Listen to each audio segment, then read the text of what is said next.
The luxurious furniture and home interior, like carpenter work, wall-drop, bed, kitchen, TV unit, POP, PVC ceiling, all type work available. Contact on 7709-829950. अस्सलाम वालेकुम। आज के मुक़द्दस दिन का आप सबको बहुत बहुत मुबारक और इस खुशी में शिरकत करने के लिए आप सबने मुझे मधु कहा, उसके लिए भी बहुत शुक्रिया।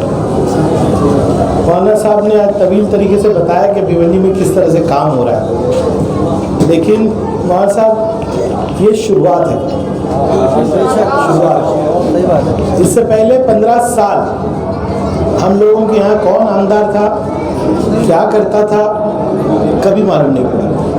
पूरे भिवंडी शहर को महरूम कर दिया गया, पूरे भिवंडी शहर को ऐसा बना दिया गया कि हमारे यहाँ मेहमान नहीं आ सकते थे।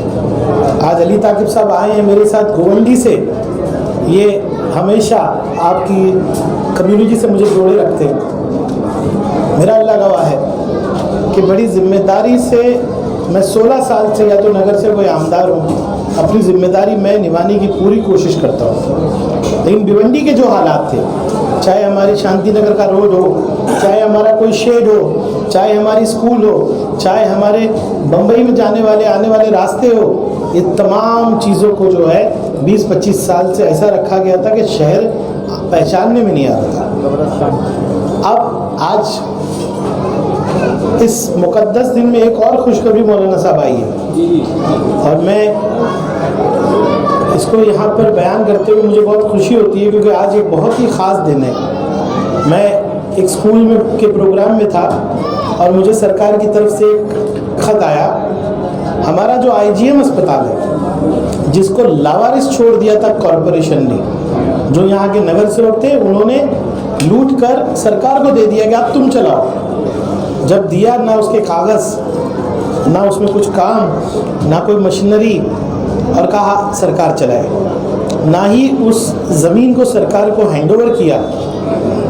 नाम पे पेपर पे 200 बेड का, जगह पे 80 बेड नहीं।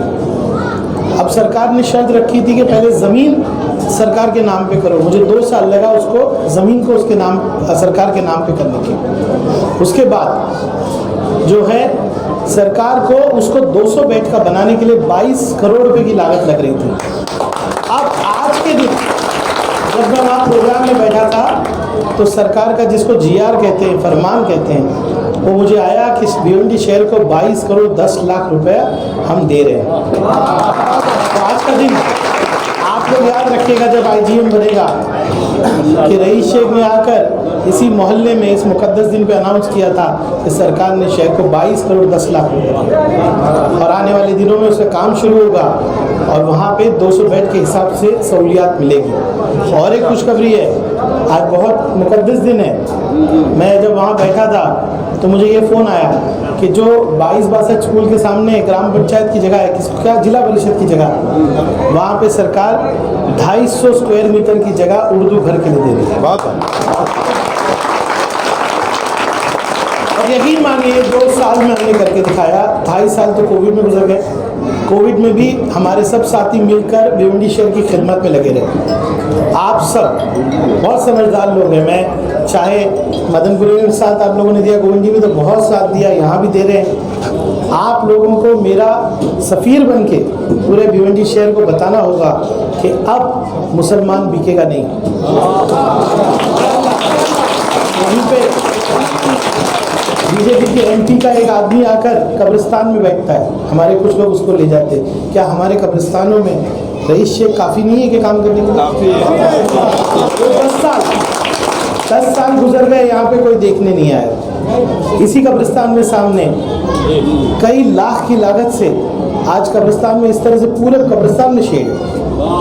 कोई ऐसा कब्रिस्तान नहीं है, चाहे शिया कब्रिस्तान हो या सुन्नी कब्रिस्तान हो, जिसमें हमने सरकारी पैसे से काम नहीं किया, कोई नहीं। और इस शहर को 2 नए कब्रिस्तान मिले। शास्त्री नगर कब्रिस्तान है कल्याण रोड पे, उसको 2 करोड़ रुपए की लागत मिली। अभी चौहान कॉलोनी में नया कब्रिस्तान बन रहा है। मैं अकेला और मेरे भाई सब काफ़ी है। अगर कोई कौम को बेचना चाहता है ना, तो उसको बताइए कि ये कौम बिकने वाली। बहुत लोग हैं माना खड़े होके कहते हैं कि हम इलेक्शन में खड़े रहेंगे और रईस को हरा देंगे। क्यों? कि उनको समाजवादी पार्टी कॉरपोरेशन का टिकट नहीं दे रही, यानी तुम्हारी जातियात से तुमको टिकट नहीं मिला तो तुम हम क्या, कौम कुछ नहीं इनके सामने, कौम के मसाइल कुछ नहीं। इनको लगता है भिवंडी इनकी मिल्कियत है क्या इनकी मिल्कियत? अब मैं ज़्यादा इस पर बात नहीं करूँगा, लेकिन आप सबसे एक वादा लेता हूँ कि शहर के लिए, मुल्क के लिए, सूबे के लिए सोचिए, बच्चों की मुस्तकबिल के लिए सोचिए।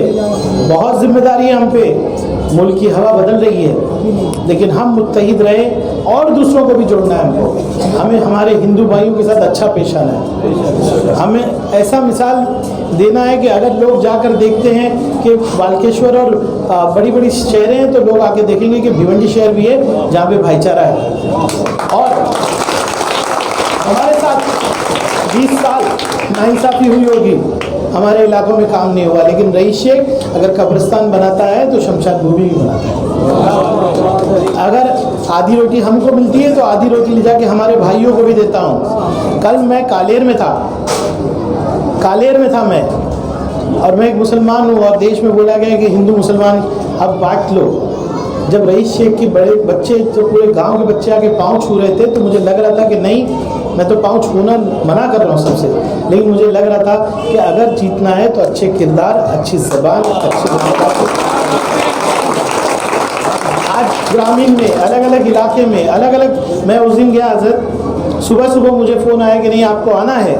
मैंने कहाँ आना है? तो बोले जैन समाज के बड़े जो उनके मौलाना होंगे वो आए हुए हैं। मैंने कहा कि अरे भाई बहुत से आमदार हैं आपके मज़हब के, उनको बुलाइए। बोले नहीं, वो कह रहे हैं कि उस आमदार को बुलाओ जो आपका काम करे। और मुझे वहाँ पे बोलने दिया गया, और मैंने जम के बोला कि समाज को कैसे जोड़ना चाहिए, कैसे हमको एक दूसरे का हाथ पकड़ना चाहिए। हमसे ज़्यादा देशभक्त कोई हो नहीं सकता। हम तो मुसलमान हैं, हम तो सर कटा देते हैं मुल्क के लिए। तो बहुत मुकद्दस दिन है, आपने बुलाया मुझे, इसके लिए शुक्रिया। इतनी मोहब्बत आप दे रहे हो, तो दिल करता है कि इसी तरह से आपकी ज़िंदगी भर खिदमत करता रहो, अल्लाह मौका देगा। और हम भिवंडी में किसी मज़हब को नहीं देखेंगे, किसी फ़िरके को नहीं देखेंगे, हम सब के लिए काम करेंगे। रईस शेख और आप तमाम लोग सबकी खिदमत के लिए। अल्लाह ताला ने क्या कहा? सबकी खिदमत करो, मखलूक की खिदमत, तो सबकी खिदमत होगी। और आज की फिर एक बार मुबारकबाद आपको। अल्लाह इस मुक़द्दस दिन से और हमारे हालात बदले, मुल्क के हालात बदले, हम लोगों को ऐसी क़यादत अल्लाह दे, मौका दे क़यादत का कि हम पूरे हिंदुस्तान के लोगों का काम कर सकें। बहुत बहुत शुक्रिया हज़रत, आपने बुलाया। फिर एक बार तमाम, मैं नाम नहीं ले रहा हूँ क्योंकि इतने सारे लोग हैं, मेरे साथ नाम भूल जाऊँगा तो प्रॉब्लम हो जाएगा ना। आप सब इसी तरह से साथ देंगे ना, और सिर्फ इस मोहल्ले में नहीं, मैंने कहा मेरे सफ़ीर बन के अच्छे इखलाक आपको भी दिखाना है। जैसे हज़रत ने कहा कि अगर आलिम अच्छा होगा तो मोहल्ला दीनदार हो जाता है, वैसे ही अगर नेता अच्छे किरदार का हो तो पूरा शहर वैसा होना चाहिए। हम लोग जाएं, इस्लाम के सफ़ीर बने, अच्छाई के सफ़ीर बने, लोगों को बताएं अच्छे इखलाक। मैं आप सबसे भी गुजारिश करता हूँ कि अब ट्रिपल सीट बाइक पे नहीं बैठने का, रॉन्ग साइड नहीं जाने। क्यों? बहुत सारी नज़रें हम पे ना, आज तो पूरे देश में एक ही है कि मुसलमान, लेकिन इस मुल्क को फिर एक बार किरदार से हम जीत के दिखाएंगे। बहुत बहुत शुक्रिया।